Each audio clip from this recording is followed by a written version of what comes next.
So that's our theme for today, practicing non-knowing, intimacy with others. Jean-Paul Sartre, the existentialist philosopher, famously said, hell is other people, right? Yeah. And I think we all know what he was getting at with that. You know, other people are always doing what they want to do and not what you want them to do. Not only that, but if you open yourself up in vulnerability to other people, they are likely to hurt you, you know, sometimes unintentionally, sometimes intentionally. When we hide ourselves away from contact, you know, we can protect ourselves, protect our emotions. So when we engage with other people, it can very oftentimes be challenging, confusing, and even painful. Okay. So this is quite a matter here to practice. Really practice being wise and open and loving with other people. Relationships, as we know it, are very difficult. You know, intimate relationships are very difficult, especially, you know, across gender differences. When you look at intimacy across gender differences. Miyoku, when I was sharing with her our theme for tonight, she said, yeah, relationships are the hardest thing. The hardest thing. And she's seen some hard things and she practices some hard things. She said, just right off, this is the hardest thing, relationship. I agree. I agree with her. But the fruits of conscious relationship are the best thing. Yeah, they're the best thing. So I say a few things about appreciating this practice of not knowing with respect to others. Okay. So I have two,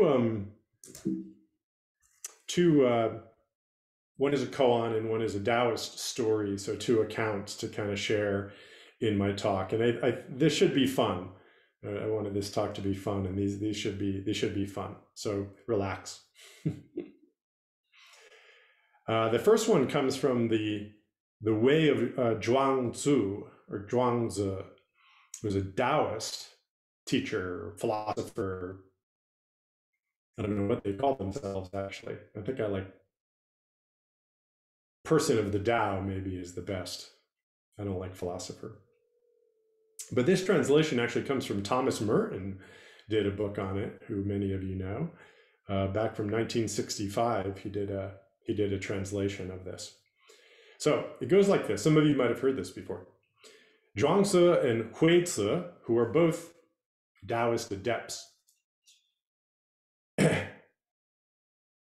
were crossing the bridge over the Hao River. They were rambling at ease. Zhuangzi said, see how free the fish are, rambling at ease and carefree? This is their happiness. Huizi replied, you're not a fish. How do you know what makes fish happy? Zhuangzi said, you're not me. How can you know that I don't know what makes fish happy? Huizi responded back, I'm not you, you're right, and I don't know what you know. And you're not a fish, and you can't know what they know. It proves that you don't know that the fish are happy. Well, Zhuangzi responds, wait a minute, let's go back to the original question. What you asked me was, how do you know what makes fish happy? From the terms of your question, you evidently realize that I do know what makes fish happy. And you just asked me how I knew that. And then Zhuangzi concluded, I know the joy of fishes in the river through my own joy as I go walking along the same river. All right. So something rich here about the intimacy of practicing non-knowing. How do we know another? How do we know another?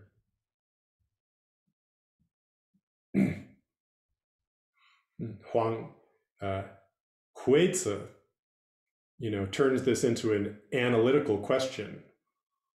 Well, you're not them, so you can't know. Something like this. But Zhuangzi comes from a different mind entirely. In fact, a whole different understanding of what it means to know.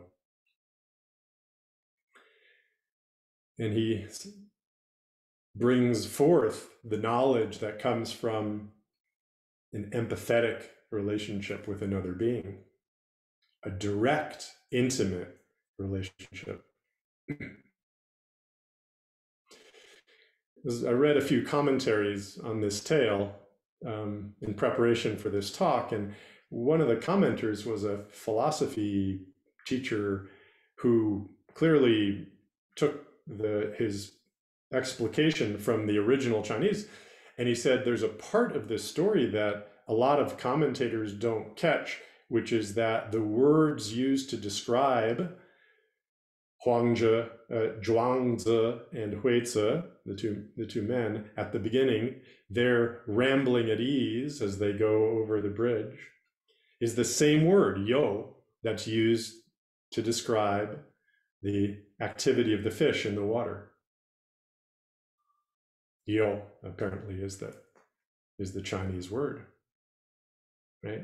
So right there, the tale is sort of manifesting the identity of being that Zhuangzi is talking about, the source of his intimate relationship with the fish. So we connect with other beings. How? How do we connect with other beings? Only through our own joy, our own pain, our own sorrow, our own happiness, our own ease, our own difficulties. We connect with others' truth through our truth.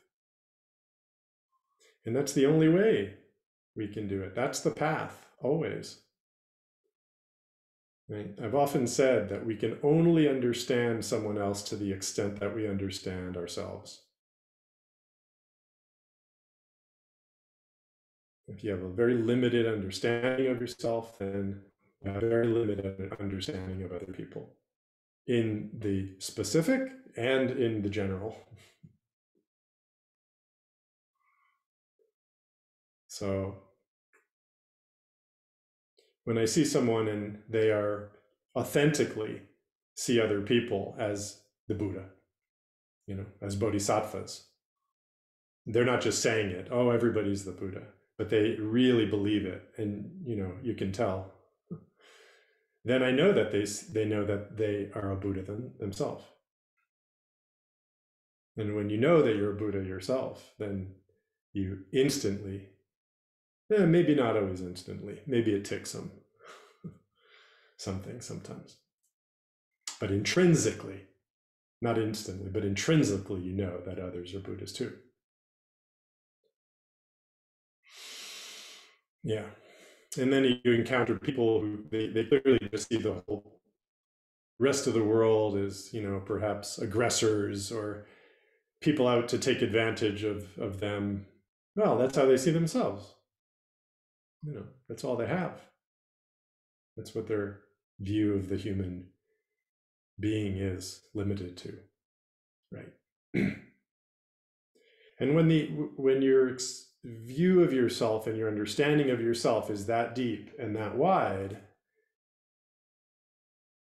and your view of others is that deep and that wide, and includes, the vast expanse of human feelings and potential, then it becomes relatively simple to understand other people.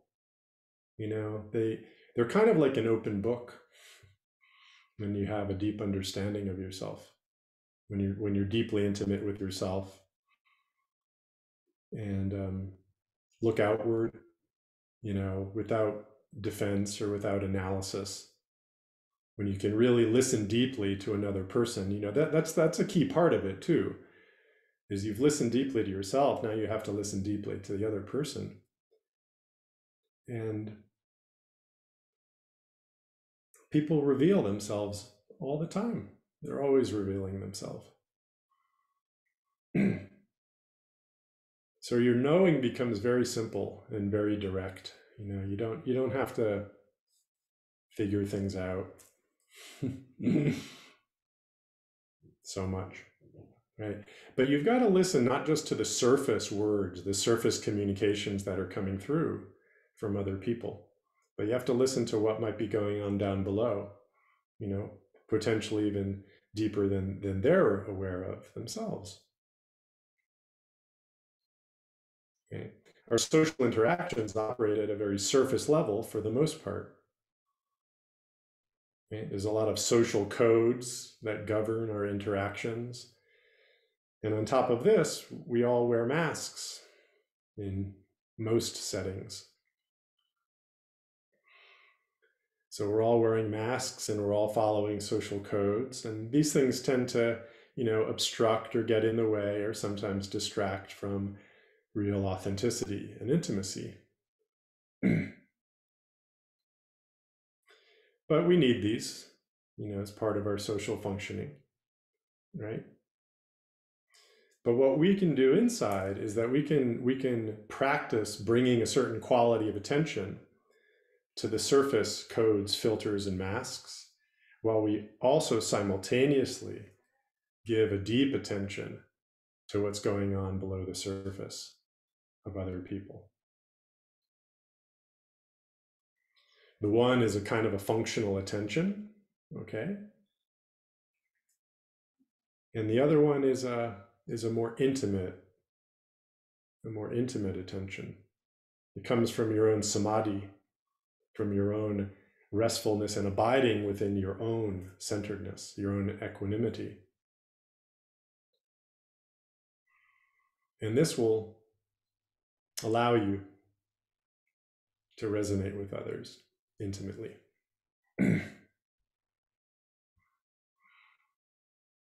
So we've talked many times about what is the quality of attention that comes from samadhi, the power of concentration, heart-mind concentration. Okay? It's curious, it's open, it's also relaxed and non-aggressive. Okay, there's curiosity, which is kind of interrogatory. It can be like an interrogation. Give me the facts. Maybe there's even an agenda in the questions, right? Or there might be an analytical kind of mind at play in the questions. What's going on there? What's up there?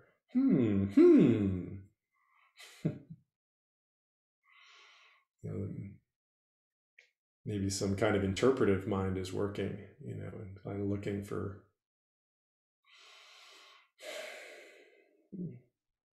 something to validate a theory, maybe, or to put the person in a box, or to understand them in a certain way according to a certain model, something like that. So I think you know what I'm talking about, right? There can be this quality of questioning which can have a certain kind of aggression to it. But that's not the quality of attention, quality of curiosity that really leads to intimacy.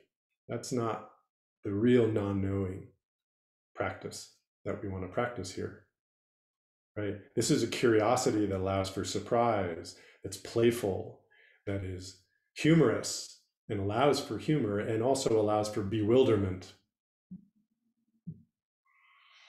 At the beginning of Anga, I talked about that quality of bewilderment as we walk out into the world and meet people, allow ourselves to be bewildered. So there's an innocent quality in our interactions with others. So we practice with this in this way, and then our interactions and our relations become easeful.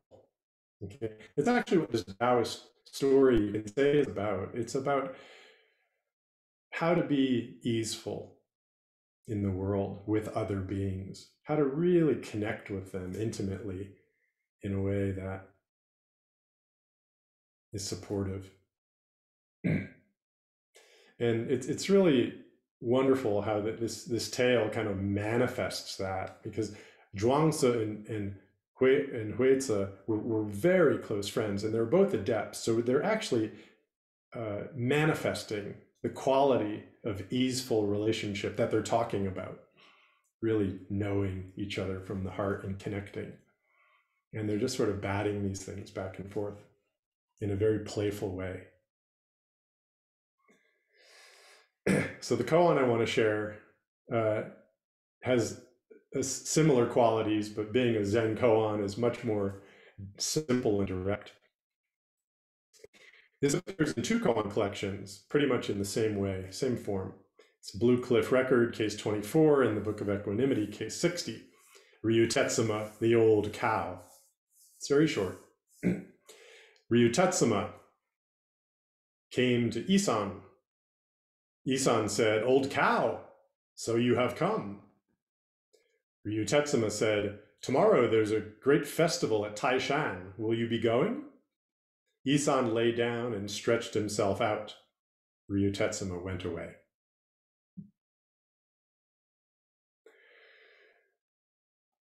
So this is just a very simple but profound interaction between these two adepts.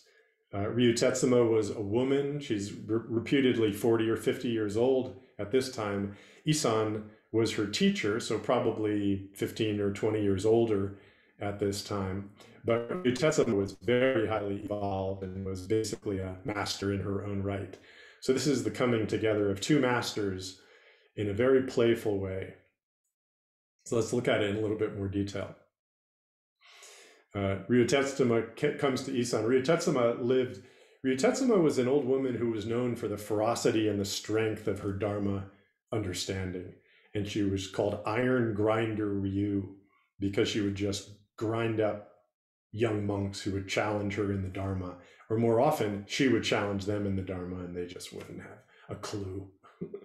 And she'd kind of grind them up and spit them out. Very strong, a strong woman. Very authentic. And she lived right outside or nearby Isan's monastery, and Isan was the abbot, and the teacher. And Isan says, "Old cow, so you have come." Now this is a term of great respect, old cow. We've talked about how the water buffalo is in the ox herding pictures is a symbol of one's true self, one's Buddha nature. Yeah. So that's what he's calling her. He's saying, Buddha, you've come. And she says, "Are you going to this festival on Mount Taishan, tomorrow?" Well, Mount Tai is about 800 miles from Isan's monastery. We know where Isan's monastery was, and we know where Taishan is too. Taishan, by the way, as an aside, is a beautiful, amazing mountain, one of the 5 holy mountains of China. And I lived for a year and I taught English for a year, as some of you know, in China back in my mid-20s. And I lived in Tianjin, which is very close to Taishan. And I was able to visit Taishan and climb to the summit. And I even spent a night on top of Taishan and got up to see the sunrise from what was probably the remains of the monastery at Taishan. This is going back about 30 years ago. So there's a great festival on this mountain, but it's 800 miles away. And she comes in and says, "Are you going tomorrow?" The equivalent would be going to your teacher and saying, "Hey, there's a party on the other side of the world in Australia tomorrow. You gonna go?" It's in 10 hours. So she's just playing. She's just tossing a ball to him and saying, "Hey, what are you going to do with this? What's up with you?" And Isan, how does he meet this? He just lays down and stretches himself out. And then she turns and goes away.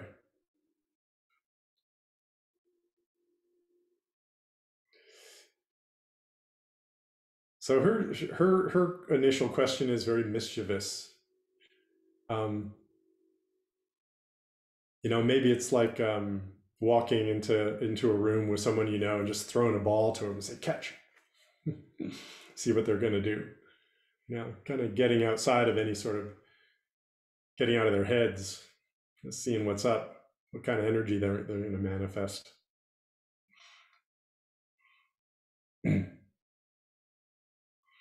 Okay? And Isan just meets this completely openly. He doesn't say, "What are you talking about?" He doesn't say, "Oh, hi, Ryu. You want to come and do this?" He doesn't sort of pretend she didn't say this crazy thing. He actually answers her, but in a very, very alive way, a very direct way. Just lies down. Uh, I don't need that. No, this is great right here. Look at me lying down. How vulnerable, actually. Here's the abbot of the monastery. Imagine if like somebody walked into my Zumi Roshi and said, "Oh, my Zumi, are you going to that party in New York tomorrow?" And he just lied down on the front lawn. That would be so wild. That's what he does. That's what Isan does.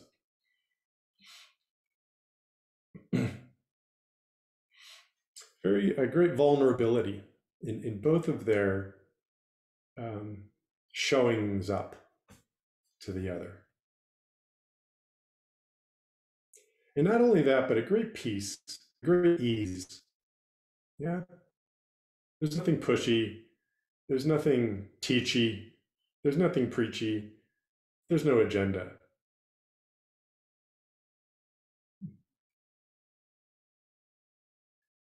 My teacher Shishin commented on this koan, and he made a real interesting discernment, which I think is helpful. He says, we can withdraw from things we don't understand or maybe threats. So you could look at, Isan's just lying down and not verbally addressing her question as withdrawal. But I don't think so, very much not. Because when we do withdraw, that can be avoidant, right? And there is that. But that's not what Isan is doing. He's really meeting her with a very active expression of his own state. This is where I'm at. Very responsive to what she's presenting to him. So I don't want you to take the wrong lesson from this, lying down. You get faced with a challenging, exploration, invitation, right? And you get thrown off. So you just like go silent, look away. Now that's not this at all. That's coming out of a defensive place. Yeah. Now this is to really, really meet them in vulnerability and openness. So there's a teacher called Wan Song who commented on this. And I liked this expression. I think it was he, says, in the meeting of Isan and Ryutetsuma, they didn't establish character or repute. They didn't strive in danger and prejudice. They were relaxed and easygoing, seasoned and mature. Yeah, how about meeting others in this way? Relaxed and easygoing, seasoned and mature. And then finally, Ryutetsuma leaves in response to Isan lying down. She turns and goes away. What a wonderful, delicate, I find it delicate. I don't know if that's the right word, but there's something just, intimate perhaps is the better word about that. He lies down. He says, "I'm okay here." And she's like, "Okay, I'm going to go now. Just fully alive. Shishin comments, she's like a bright jewel on the stand. When a foreigner appears, a foreigner is reflected. When a native appears, a native is reflected. Whatever appears, that's what's reflected. Isan lies down. She turns and goes away. Zhuangzi and Huizi ramble at ease over the bridge. And they see fish rambling at ease in the water below them. And they ramble at ease, reflecting others from the purity, authenticity, and intimacy of one's own self.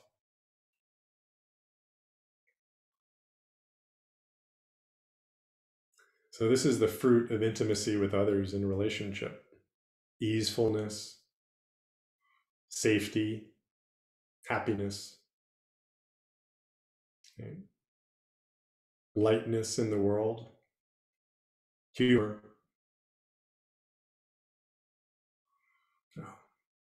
And practice being this way with ourselves and with others, bringing these qualities alive. An easeful curiosity, a playful interaction from one's own experience of intimacy with oneself.